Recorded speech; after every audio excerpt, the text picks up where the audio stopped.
मित्रों, आप बद्रीनाथ क्षेत्र में आए तो ब्रह्म कपाल में अपने पितरों के लिए पिंडदान अवश्य करें। ये आपसे प्रार्थना है। मैं भी अगले साल आके विधि विधान से ये सब कर्म करूंगा।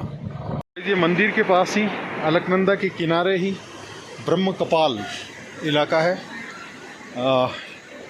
यहाँ पर आपके जो भी पूर्वज हों, जो दिवंगत हो चुके हैं, शरीर छोड़ चुके, मर चुके हैं, उनके लिए आप पिंडदान और श्राद्ध तर्पण करवा सकते हैं। और यहाँ के पंडित जो हैं वो विधि विधान से करवाते हैं।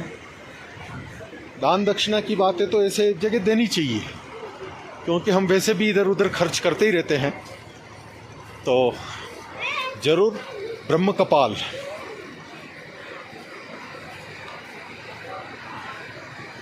ये बहुत ही महत्वपूर्ण जगह है। तो जब भी आप बद्रीनाथ आएँ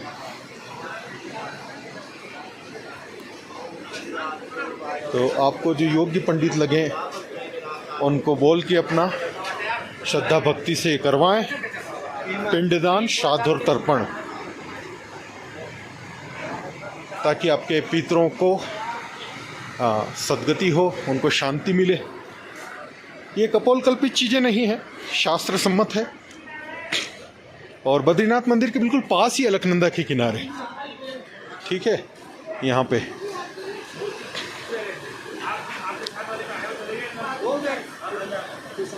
और पंडित लोग बहुत ही अच्छे से करवाते हैं, सम्मानजनक ढंग से। तो इसको न चूकें आप लोग, और बद्रीनाथ आए तो ये अवश्य करवाएं अपने पूर्वजों के लिए, पितरों के लिए। एक मिनट,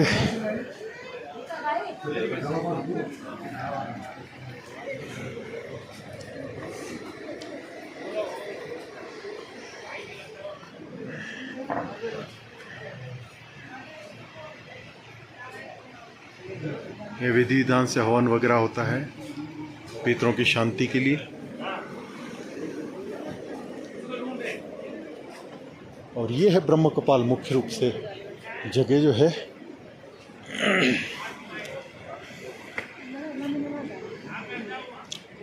यही है ब्रह्म कपाल।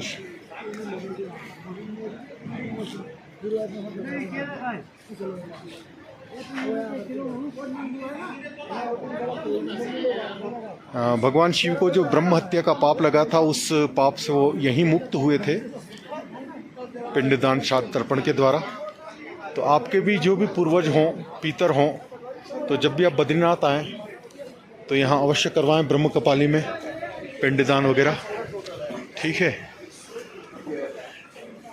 यहाँ के पंडित काफ़ी विधि विधान से और बड़े सम्मानजनक ढंग से करवाते हैं, तो इसको चूके नहीं आप। और बद्रीनाथ मंदिर के बिल्कुल पास है ब्रह्म कपाल, ठीक है। देखिए, खर्च तो हम इधर उधर करते ही रहते हैं विलासिता में, अपने शौक में, तो ये हमारा फर्ज है।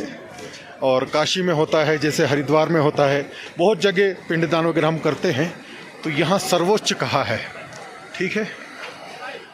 तो ब्रह्म कपाल में जब भी आप आएँ यहाँ पे, तो इस चीज़ को न चूकें।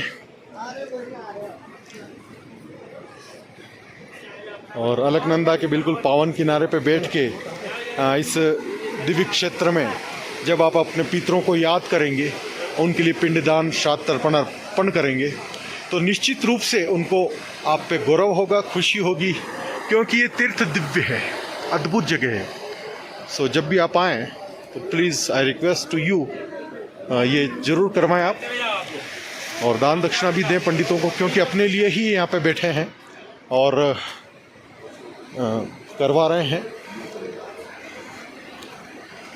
ठीक है। तो ब्रह्म कपाल का मैंने आपको बताया।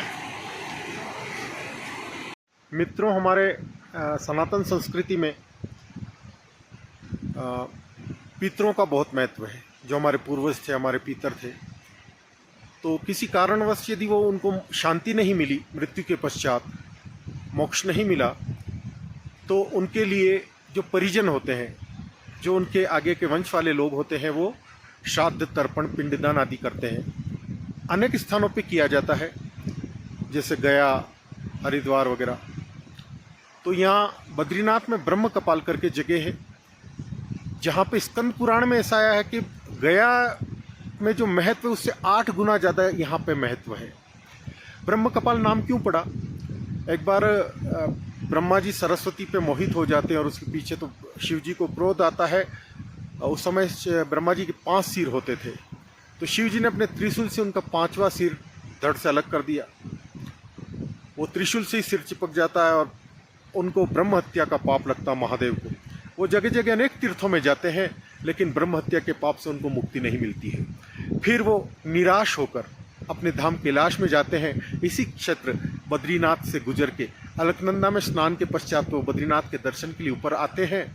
उसी समय वो जो त्रिशूल से सिर लगा हुआ था ब्रह्मा जी का, वो वहीं पे गिर जाता है और फिर शिव जी को भी शांति मिल जाती है। तो ये ब्रह्म कपाल है, बद्रीनाथ के पास ही है, मंदिर के पास में।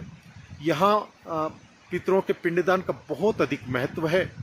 और पितर जो हमारे यदि अशांत रहते हैं, यदि उनको मोक्ष नहीं मिला किन्हीं कारणों से, तो फिर हमारे ऊपर पितृदोष लगता है। हम कुछ अच्छे काम वगैरह करते हैं, सफलता वगैरह, तो पितृदोष एक होता है। तो यहाँ पे यदि आप विधि विधान से करवाते हैं पिंडदान वगैरह, तो पितृदोष से आपको मुक्ति मिलती है। ब्रह्म कपाल बद्रीनाथ मंदिर के पास ही है। इसमें अवश्य आप श्राद्ध तर्पण पिंडदान का ये पुण्य कर्म करें, ताकि हमारे पितर भी हमसे खुश हों। और जब पितरों को ये चीज़ पहुंचती है, जो आप उनके लिए सत्कर्म कर रहे हैं, तो बहुत खुश होते हैं और आपको वरदान देते हैं। पितृ खुश होकर आपको आशीर्वाद देते हैं, वरदान देते हैं। फिर आपके जीवन में बहुत ही पॉजिटिविटी आती है। बहुत ही, ये कोई कपोलकल्पित चीज़ें नहीं हैं। तो प्लीज़ ब्रह्म कपाल में आप जब भी आए हैं बद्रीनाथ में, तो यहाँ पे ज़रूर पिंडदान वगैरह करें। दान दक्षिणा वगैरह तो देनी ही चाहिए जहाँ पे अपन कर रहे हैं। पैसे वैसे भी इधर उधर खर्च होते हैं, तो अच्छे पंडित को ले और विधि विधान से वो करवाएं और प्रार्थना पूर्वक नारायण के चरणों में प्रार्थना करें। और ऐसा माना जाता ब्रह्मा जी स्वयं पुरोहित के रूप में यहाँ पे विराजमान रहते हैं। तो ऐसी अद्भुत महिमा है ब्रह्म कपाल की। तो आप जब भी आए अपने पितरों के यहाँ बद्री क्षेत्र में ब्रह्म कपाल पे श्राद्ध तर्पण पिंडदान अवश्य करें। हर हर महादेव।